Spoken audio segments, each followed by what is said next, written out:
मैं अपने सभी दर्शकों को सप्रेम जय माता दी कहते हुए आप सभी को बहुत हार्दिक बधाई व शुभकामनाएं देता हूं। और इस वक्त मैं मौजूद हूं दिल्ली के सुविख्यात मंदिर झंडेवाला माता के मंदिर में, जहां इस वक्त भक्तों का जनसैलाब उमड़ा हुआ है और माता रानी से आशीर्वाद लेने के लिए लोग यहां पहुंच रहे हैं। तो आइए आपको भी माता रानी के यहां से लाइव दर्शन कराता हूं। तो आइए लिए चलता हूँ मैं आपको झंडेवाला माता के मंदिर में।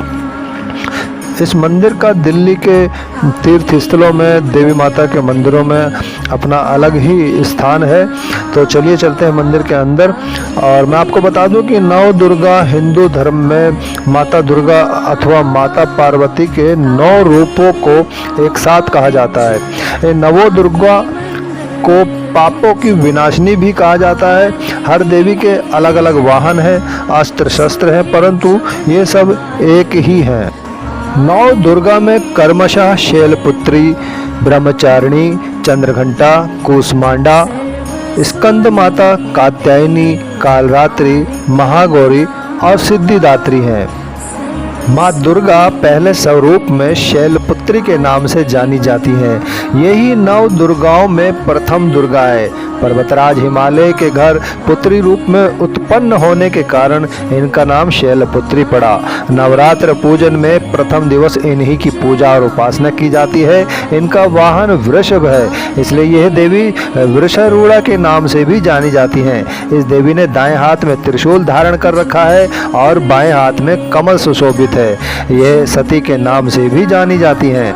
नवरात्र पर्व के दूसरे दिन माँ ब्रह्मचारिणी की पूजा अर्चना की जाती है। साधक इस दिन अपने मन को माँ के चरणों में लगाते हैं। ब्रह्म का अर्थ है तपस्या और चारिणी यानी आचरण करने वाली। इस प्रकार ब्रह्मचारिणी का अर्थ हुआ तप का आचरण करने वाली। भगवान शंकर को पति रूप में प्राप्त करने के लिए घोर तपस्या की थी इन्होंने। इस कठिन तपस्या के कारण इस देवी को तपचारिणी अर्थात ब्रह्मचारिणी नाम से भी अभिहित किया। कहते हैं माँ ब्रह्मचारिणी देवी की कृपा से सर्व सिद्धि प्राप्त होती है। दुर्गा पूजा के दूसरे दिन देवी के इसी स्वरूप की उपासना की जाती है। माँ दुर्गा जी की तीसरी शक्ति का नाम चंद्रघंटा है।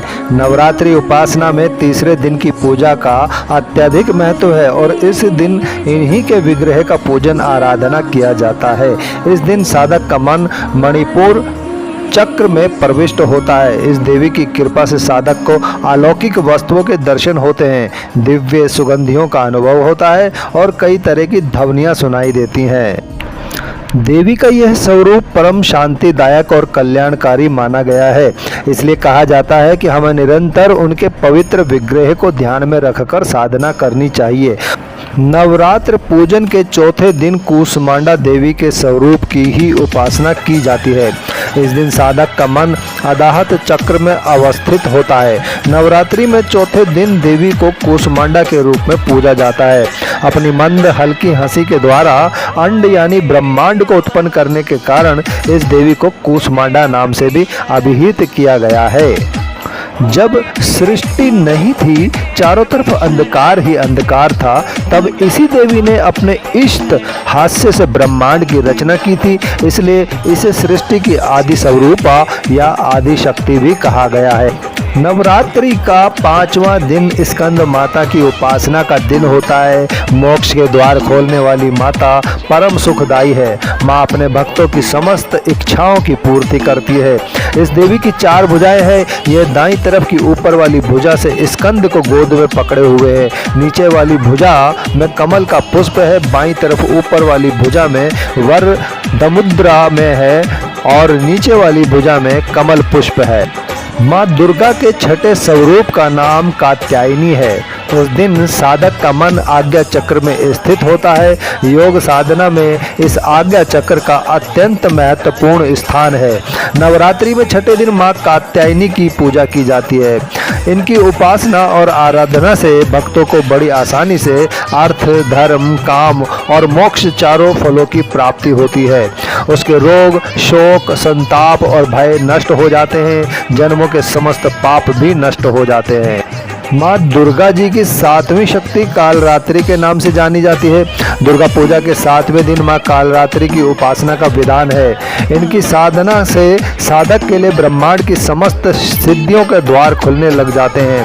कहा जाता है कि कालरात्रि की उपासना करने से ब्रह्मांड की सारी सिद्धियों के दरवाजे खुलने लगते हैं और तमाम असुरी शक्तियाँ उनके नाम के उच्चारण से ही भयभीत होकर दूर भागने लगती है। इस देवी के 3 नेत्र हैं। ये तीनों नेत्र ब्रह्मांड के समान गोल हैं। इनकी सांसों से अग्नि निकलती रहती है। ये गंधर्व की सवारी करती हैं। माँ दुर्गा जी की 8वीं शक्ति का नाम महागौरी है। दुर्गा पूजा के 8वें दिन महागौरी की उपासना का विधान है। नवरात्रि में 8वें दिन महागौरी शक्ति की पूजा की जाती है। नाम से प्रकट है कि इनका रूप पूर्णतः गौर वर्ण है। इनकी उपमा शंख, चंद्र और कुंद के फूल से दी गई है। अष्टवर्षा भवेद गौरी यानी इनकी आयु 8 साल की मानी गई है। इनके सभी आभूषण और वस्त्र सफ़ेद हैं, इसलिए उन्हें श्वेतांबर धरा कहा गया है। इनकी 4 भुजाएं हैं और वाहन वृषभ है, इसलिए वृषारूढ़ा भी कहा गया है इनको।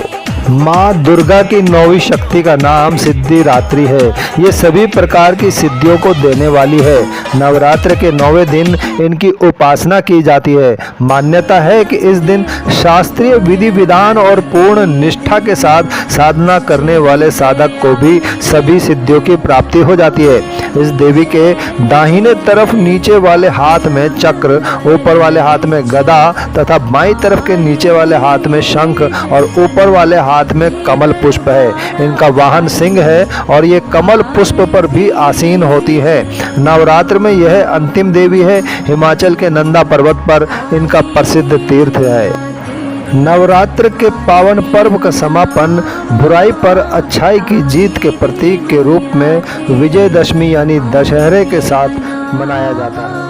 दर्शकों का अभिवादन करते हुए एक बार फिर से आप सबका धन्यवाद करते हुए ये अनुग्रह करता हूँ, निवेदन करता हूँ कि अपने इन त्योहारों को, रीति रिवाजों को, संस्कारों को, परंपराओं को इसी तरह से बड़ी धूमधाम के साथ, उत्साह के साथ, प्रेम के साथ मनाते रहिए और जिससे कि हमारी आने वाली नस्लों को, हमारी नई पीढ़ियों को भी अपने परंपराओं के, रीति रिवाजों के, संस्कारों के बारे में पता चल सके और हमारी जो परंपराएं हैं, रीति रिवाज हैं, उनका वजूद इस दुनिया में बना रहे।